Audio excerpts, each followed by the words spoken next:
乡亲，大家平安。今仔日是新历的4月25，旧历的3月21，礼拜四。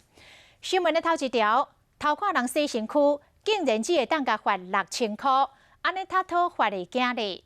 新北市永和的水源街，这个监视器陆续翕到2个查甫人，前后出现伫个防火巷，为窗仔门偷看厝内这妈妈甲查囝伫困伫洗身躯。2母仔囝着大青囝马上来报警。 但是讲是用肉眼偷看，并无来录影，所以只会当用社会秩序维护法来移送，相当只会当罚6000块。伫防火巷内面有看到一名中年的男子徛伫椅头顶面，鬼鬼祟祟。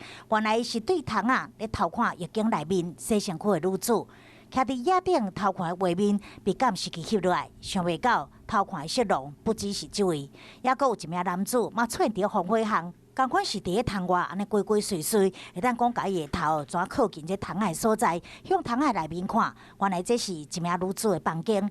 一礼拜找到2名男子偷看，厝边看袂落去，提出监视器提醒厝主，这对母仔囝才发现讲被偷看。我女儿现在都吓得都不敢睡觉，有现在都把那个窗户给关起来。 防火巷的窗仔甲成年人是差不多悬，有心人士若是故意行过，这窗仔若是佫无关咧，就有可能会真做目标。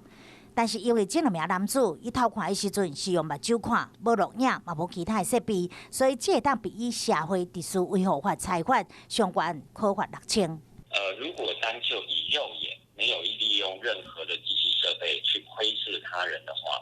其实没有办法构成刑法的妨碍秘密罪。你要利用设备去做一个窥视或是窥录的动作，那这种状况下才触犯我们的妨碍秘密罪。